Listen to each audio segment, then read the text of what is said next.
We Unitarian Universalists tend to take a lot of pride in curiosity. One of our beloved hymns that I often pick for memorial services ends with the line, "Even to question truly is an answer." I love this about us. I love that we celebrate doubt and we embrace the skeptic. But everything has its time. Occasionally in life, we have to move beyond questioning and act on the truth that we know in our hearts. If there's anything that we prize as much as questioning, it is putting our faith into action. When I talk about this balance between questioning and speaking our truth, I'm often reminded of the way Dr. King explored the idea of extremism. It may be because King himself was called an extremist by those who didn't understand his desire for immediate action and immediate change. Maybe it's because King was trying to explain the true radical nature of Jesus. But in his letter from a Birmingham jail, he wrote, "So the question is not whether we will be extremists, but what kind of extremists we will be. Will we be extremists for hate or for love? Will we be extremists for the preservation of injustice or for the extension of justice?" Jesus Christ was an extremist for love, truth, and goodness, he wrote. As King saw it, there's nothing moderate or uncertain about the love that we're called to embody for our neighbors.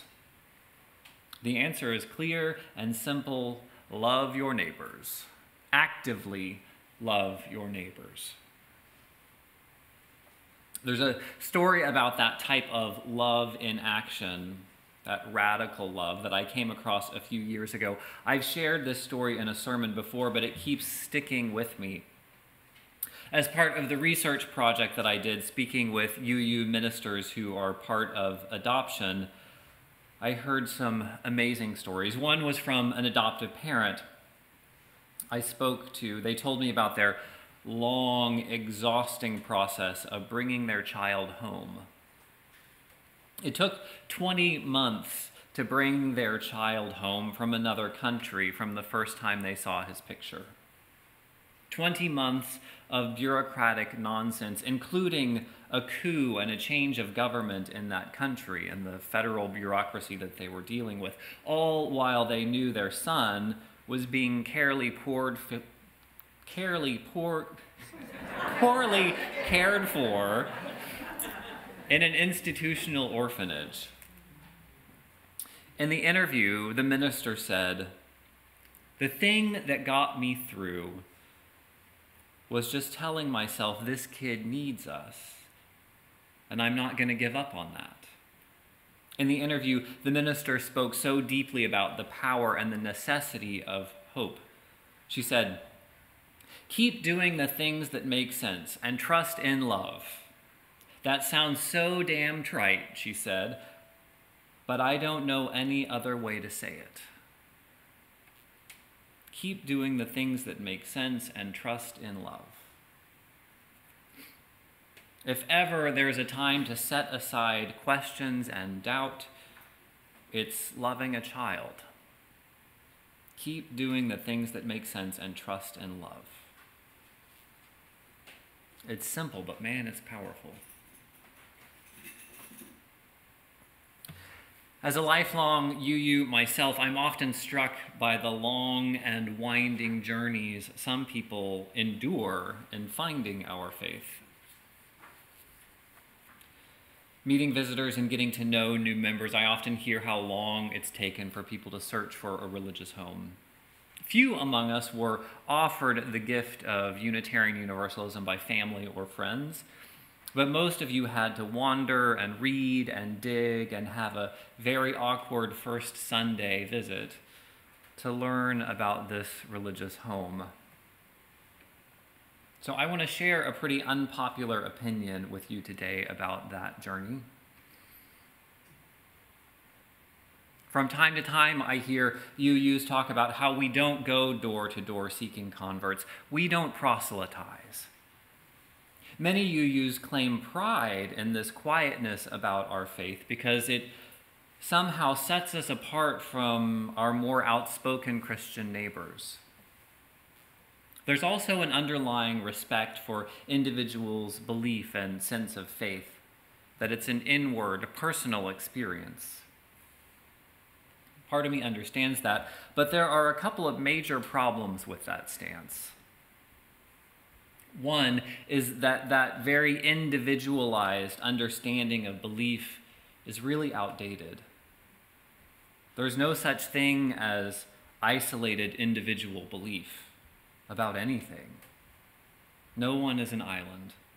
From the warmest, fuzziest sense of an interdependent web of all existence, down to the most analytical sense of biology or linguistics, no one is an island. Our ideas and our beliefs come out of a social context. So we have to ask ourselves, do we want Unitarian Universalism to be a part of that social context? Or do we want it hidden so that people have to dig for it? I don't think it's a great idea to go knocking on doors trying to convince people that are already happy in their religious home to become Unitarian Universalists. However, at the very least, I want people to know that we are available as an option. We live in a really polarized world. Whether it's about masks or abortion or political parties or religion, these days it's easy to assume that everyone's ideas are fully formed, or as I sometimes say, they are fully baked. Nothing's going to change. But if we take time to have a really good conversation, we find that the world is much more black and white, much more gray than it is black and white. And there's a whole rainbow of political commitments. And in the midst of that beautiful spectrum, there are really good people, who are verging on having a perspective similar to Unitarian Universalism. And the shame in their not knowing about us isn't just that we lose out on a potential member. The shame is that those same people, without a point of connection, may begin to think of their own views as eccentric or unreasonable or unworthy. Or in the religious atmosphere of South Orange County, might come to see their own beliefs as sinful or an indication of moral failure. In a way, a strange way, our reluctance to share our faith can be cruel, even if its intentions are noble. Our shyness abandons those others who could be drifting towards something like Unitarian Universalism, but don't yet know that we exist. To be clear, this message is as much for myself as it is for you. I'm very much including myself in this admonition about holding back our faith. As the Reverend Roy Phillips says it, our refusal to proselytize gives us principled-sounding permission to ignore others and leave them to be spiritually browbeaten and abused by the right-wing religionists of the day.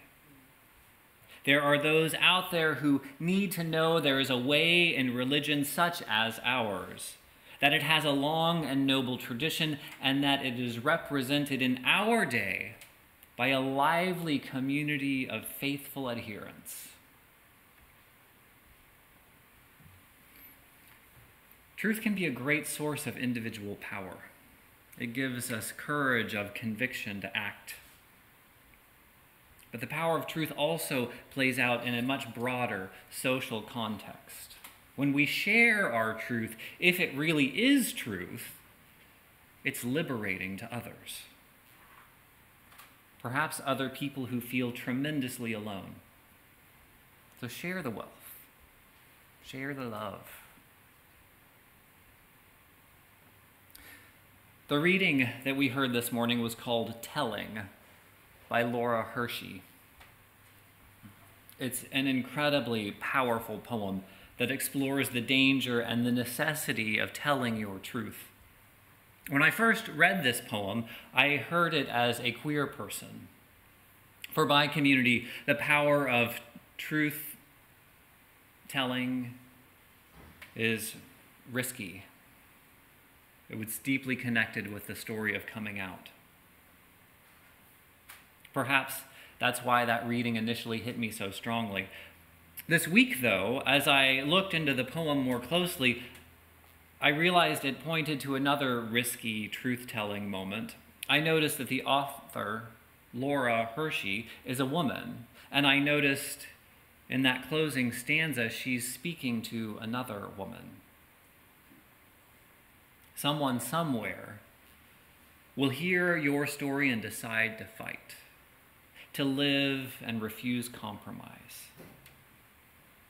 Someone else will tell her own story, risking everything. It's a poem of a woman speaking to another woman. Perhaps she's writing about the courage of speaking out about the experience, shedding light on layer upon layer of sexual microaggressions. Perhaps even riskier, speaking out about sexual harassment or assault.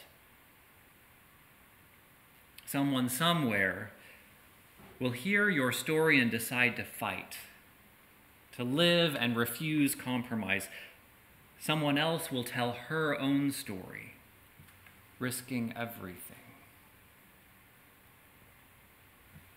This month, partially in honor of Black History Month, several of us read the book 400 Souls, A Community History of African America, 1619 to 2019. And I can't recommend this book highly enough for anyone who is curious about American history or just to get a better understanding of the Black American experience.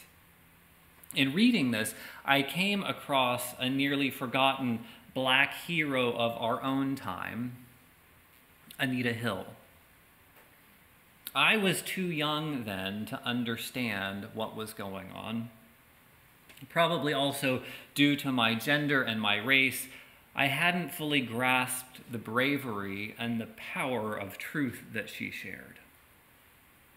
For those of you who don't remember the name, Anita Hill became a national figure in 1991. At the confirmation hearings for U.S. Supreme Court nominee Clarence Thomas, Anita Hill bravely spoke about how he had sexually harassed her and other female colleagues. As her supervisor at the Education Department and, ironically, at the Equal Employment Opportunity Commission. I knew that Hill continued on as a well-regarded attorney and educator. After that brief moment in the spotlight, though, she seemed to disappear. It was a blip in American history.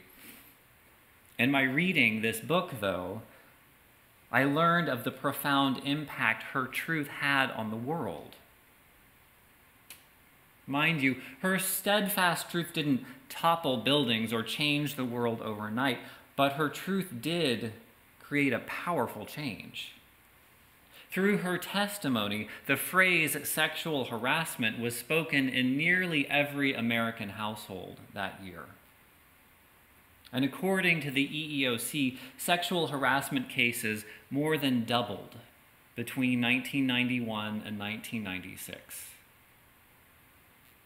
I want you to soak that in. In the 5 years after her testimony, the number of people who found the courage to speak up about sexual harassment doubled. During that same period, awards for victims under federal law nearly quadrupled.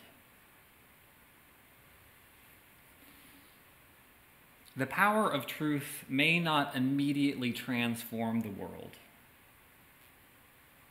The power of truth may not even be immediately recognized by the majority of people. But in the end, if it is truth, it will make an impact. Drawn to our poem from earlier today, rather than assume about the author's intention or her identity, I decided to look her up. The author, now deceased, Laura Hershey, was a woman, as I mentioned. She was also queer. She also lived with disabilities. Her provocative challenge calls to each of us in different ways to share our truth. Not to tell the story of how amazing your most recent vacation was, but to tell the story that's daring. To tell the truth that someone else needs to hear, so that one day they might find the courage to share their own. Unitarian Universalists love to question, to doubt, to explore. And this big, beautiful, complex world is calling us for endless learning and growth. But in that pursuit of knowledge, let us occasionally have the courage to stand by the truth that we know. That truth is powerful beyond our imagination. Amen.